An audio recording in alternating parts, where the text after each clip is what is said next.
Hey folks, good morning, good afternoon, good evening, wherever you are. My name is Saurabh Pol. Welcome to Pol Keyboard. Today I'm going to talk about Elon Musk. Again, I'm talking about Elon Musk. I made a video before on him, and the video was basically about like what I really think about Elon Musk, honest thoughts on him, because he's become kind of the main character of the world, along with Donald Trump, right?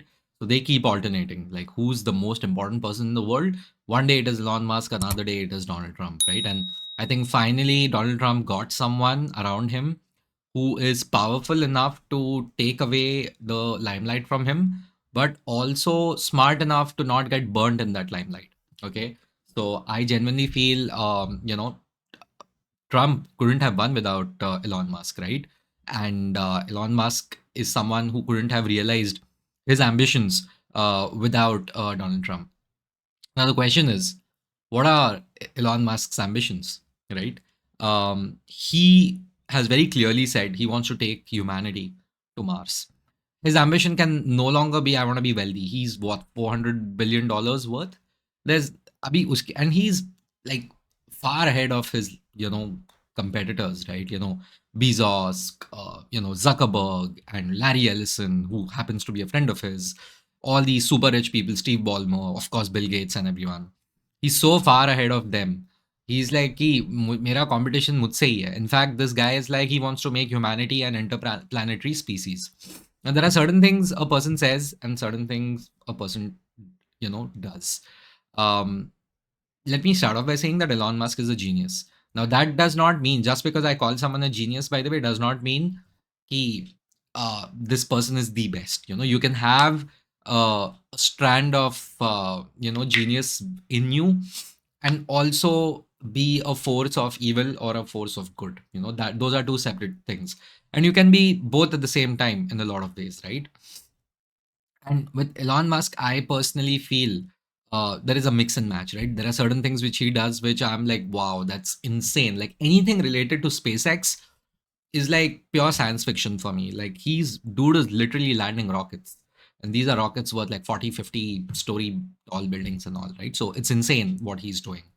Kudos to him. He is helping humanity move forward. And by humanity, I genuinely mean humanity, not just the Americans, not just the West, but humanity. All the things that he's doing, he's laying the way. He's paving the way for everyone else to follow. Okay. Whether he succeeds or he fails, that's a different story. But so far, he's been succeeding quite a bit. When I was growing up, I was like, yeah, the cutting edge of human research and cutting edge of human technology is with NASA. And today, if you think about it, NASA doesn't even feature in the top 10 technological innovations that are happening in the world right now, which is unfortunate. And SpaceX was kind of built with this in mind that instead of revamping a NASA, it's much better you can create a new NASA just outside of it. Because Americans are so pro enterprise, it's not even funny, right? Like they're very pro enterprise, which no other country is, which shows they are the flag bearers of capitalism. And they are saying space exploration can totally be a private endeavor, which I never thought. Like, growing up, I was like, how can private companies talk about going to space, right? Okay, they might do some things like, hey, our Virgin Galactic was like, we'll give people 20-minute rides in space and we'll come back, or we'll play a part in, we'll supply a few things when, humans create their bases on Earth, on the moon, or on Mars, and things like that.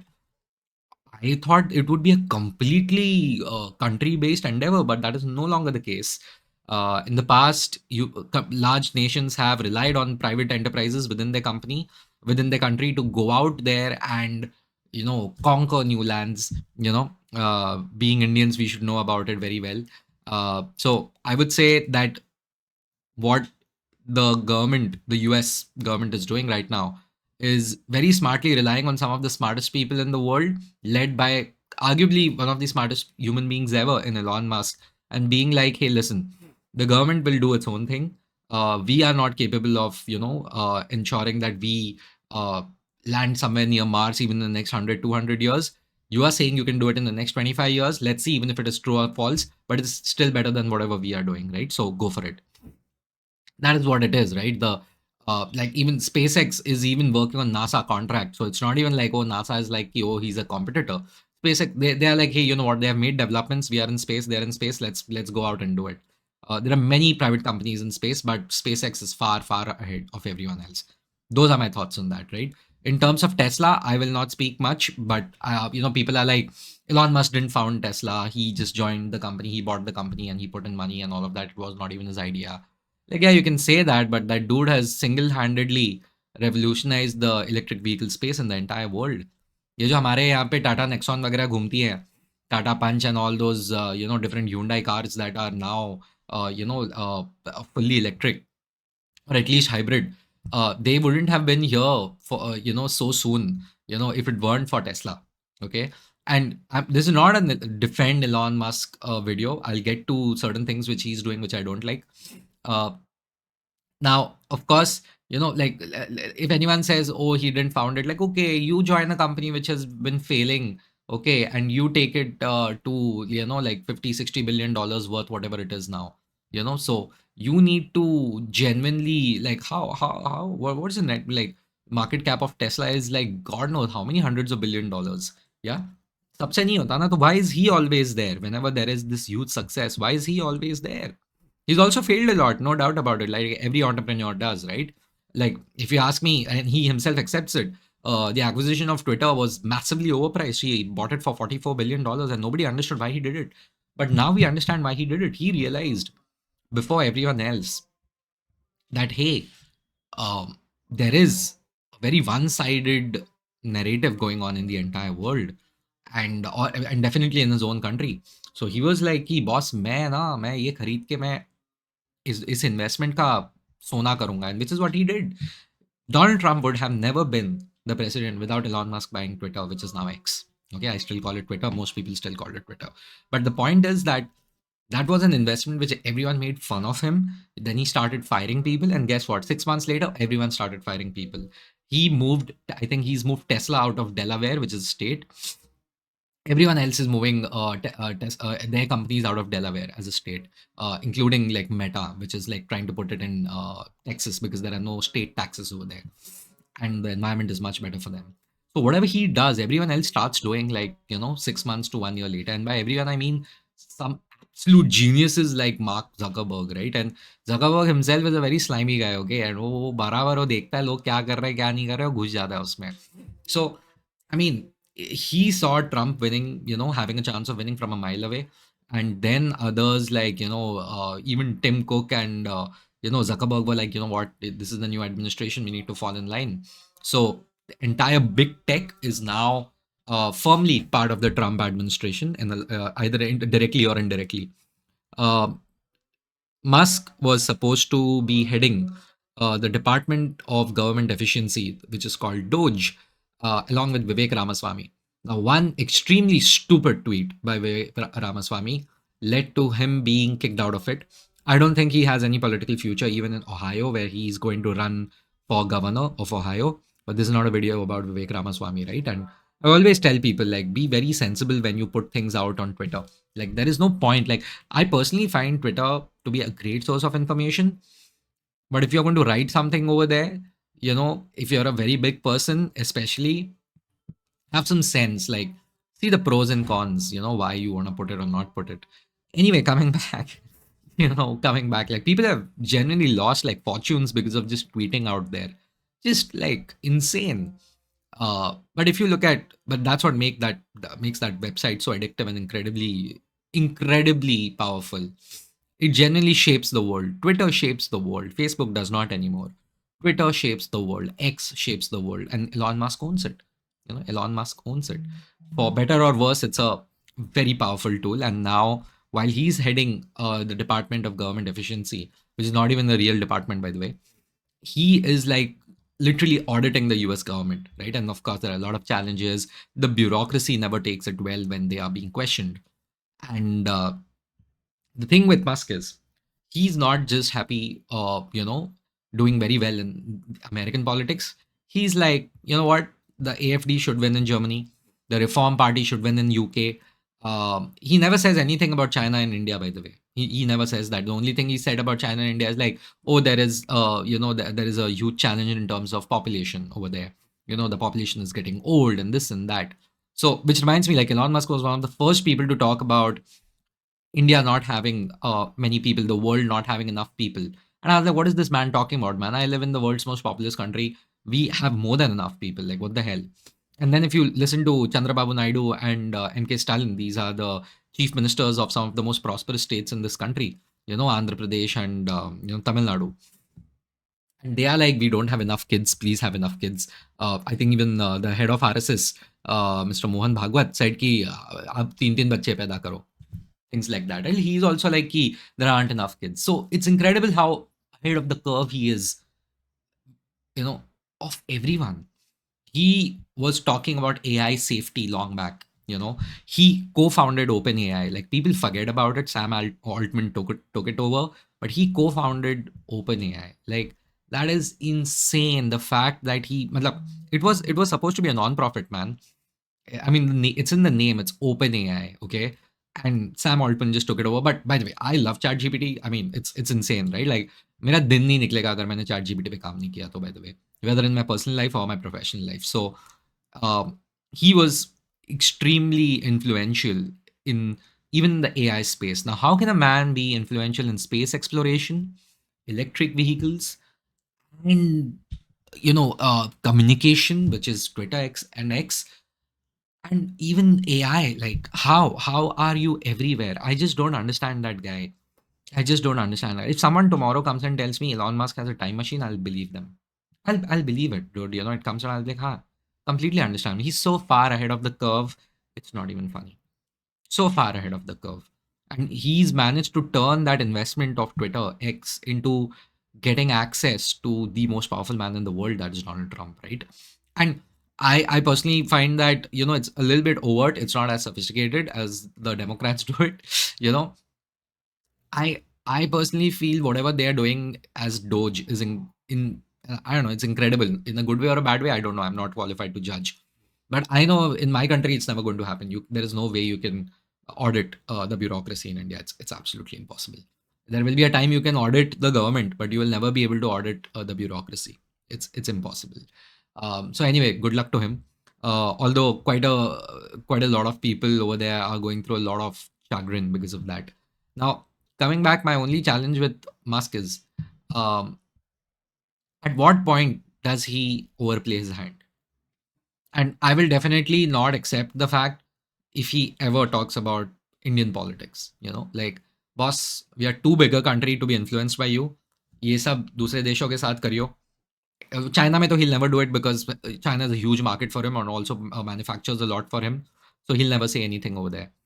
I'm like, boss, India के बारे में कुछ मत बोलना, because see, while we cheer on that, oh yeah, he made Trump win, oh he's supporting the Reform Party in the UK, he is doing the same in Italy, as well as in Germany.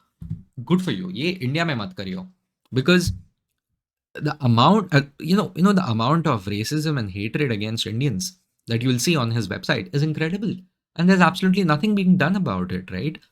I know a lot of it is manufactured, but especially when it is manufactured, shouldn't there be some, some, measures that it can be sorted out? Now, I'm not saying you should silence people, but some of the comments against Indians are clearly mass produced, right? And you just know, like, कोई effort नहीं डाला है, copy paste मार के हमको गाली दे रहे हैं लोग. And there is no way that there is so much hatred against us. And it's very disheartening to open any website and look in the comment section about India, and it is just like, wow. Honestly, I think we had been riding our luck for the longest time with online hate. I think we really, really had been riding our luck, because there was a lot of material for people to go against us, and they always had hold of it. They never had the reason to go after us, and the momentum to go after us. And they got it. Like, I have always mentioned, I mentioned this before also. The reason Indians get a lot of hate, especially on Twitter, is because we unnecessarily, our people are absolute idiots. Some of our people, they just went ahead and started opining about Israel, Palestine, and all of that and all of that. There was no need for it, and we just got caught in the crossfire. The proverbial and the verbal crossfire. So it was just insane, absolutely unnecessary. And although it's going to make us stronger, it's just going to make us stronger. I think this was far overdue in a way, that we got a little bit of taste of the arrogance that Indians show online. Like, we regularly we show, oh, all CEOs are Indians, all CEOs are Indians. Oh, look at our people, they are doing so well in other countries. What do you think the people of other countries are going to feel about it? Even if they went there illegally, can we just shut up about this? We should talk about how well we assimilate. We should talk about how much we contribute to a country, rather than, oh, look at us, we are the most successful immigrant over there, ye dekho 2017 mein we were number 1. It just is extremely tone deaf, and it is, honestly, we might call it tone deaf now, but it's a very typical Indian thing to do, right? Like, कुछ भी बकना है कहीं पे भी जाके, कोई sense नहीं कि लोग हमको कैसे देख रहे हैं, because we have so little success as a country, you know, in the recent past हमको छोटा मोटा कुछ भी मिलता है हम उसको बड़ा बड़ा कर देते हैं, without even thinking that how others are perceiving us. Like, there's an entire generation, entire gang of people in India who have zero awareness about what they are saying and how it is perceived, frankly. And I think we need to be a bit more subtle about things, because every country has their own weakness, right? Every country has their own weakness. It's not like India is the only country with weaknesses, right? The like it's not easy for Americans, Germans, or Japanese, or even the Chinese, definitely, and the British online. It's not easy for them. Like, सबके against कुछ ना कुछ आप बोल सकते हो, but against Indians, it is just like we really got it upon ourselves, and in a lot of ways, it is manufactured against us. I think it's a way we need to ride it out, and this is one criticism of Elon Musk. He's doing absolutely nothing about it on his website, right? I would say even on Instagram, it is a bit more moderate. Even Facebook, I think it's non-existent because nobody uses it anymore. On YouTube, it is still fine. But if you're just going to open Twitter, it's the worst of the worst when it comes to racism against Indians. And racism is like, it's not like your usual comments, right? It's just straight up disgusting stuff about us. So what is Elon Musk doing about it, right? So although he is very pro H1B, by the way, Elon Musk is pro H1B. Um, he did not stand up for Vivek Ramaswamy when Vivek made that stupid tweet. But now there is this one dude who's part of Doge, Department of Government Efficiency, and you can see that this guy recently wrote, um, "Normalize Indian hate." Now I'm like, okay, man, whatever, screw you, cool. And these guys let him go initially. And today, the vice president of the United States, along with the richest man in the whole world, are clamoring to bring him back on the Doge platform, because their philosophy clearly is that no matter what, we'll not cede an inch to the cancellation mob. And while it's cool, good for you, but I think it shows a lot of Indians what is going on. We are a group that can clearly be offended at this point, right? So we are a group that can clearly be disrespected. And where is the line? At what point do we draw a line? At what point do we draw a line ki, hey, this is extreme disrespect, can you not do this? So we have to look into that, is another thing. And I think we can't sit and be like, Elon, apne website pe kuch karo na. Like, we can't do that. We can't do that. We need to be tougher, stronger, respond with a bit more finesse, respond with a bit of sophistication. And I don't think that's happening without geo network outage in this country. Without Reliance Jio ka outage, we are not ever going to be sophisticated with our responses in this country. So this is what it is. So just to recap, I personally feel Elon Musk is a genius. He's taking humanity forward. But if he's going to allow the disrespect of Indians on his platform, I will never be able to give him my full respect. And I'm pretty sure he's not losing any sleep over it. That's fine. Also, I will never accept any outsider, interfering in Indian politics. So till now, very smartly, he stayed out of it. Like, our country, is a very proud nation. We are too big to be interfered with, frankly. We are not a small nation, right? Like, we have that ego, that self-respect that we deserve, and that is one thing I think we should retain. We should be more sophisticated. That's fine, but that's something we should retain. And also, I think Elon Musk will invest in India in the future. Abhi to, matlab, recently someone revealed, by the way, there was this roundtable before the budget, and someone did reveal he was part of the government. And he said that Elon Musk was supposed to fly down to India in May 2024, just like a month before the June Lok Sabha elections, 2024 Lok Sabha elections, and announced that he's launching, an electric vehicle manufacturing facility in India. And just before he was going to do that, he got a, what do you say? He got a call from the Chinese just before he was about to take off. That what are they offering? What are we offering? One third of that or triple of that, right? Like if the costs are at 100, we are giving it to you at 33. If you are expecting a capacity of 100, we are going to give you 300. Whatever you want, no questions asked. Don't invest over there. Invest with us even more than you have already done. So the Chinese are doing what they are supposed to do, keep winning. The Indians, thankfully, at least are trying. So Elon Musk is going to be extremely important for the Indian manufacturing story, by the way, because as I said, what Musk does now, the world does 6 to 12 months later. So yeah, that was Pokeball on Elon Musk. I think it turned out way more smoother than I expected. I'm getting good at this. Thank you guys. This is Pokeball. Let me know what you think. Like, comment, subscribe. See ya.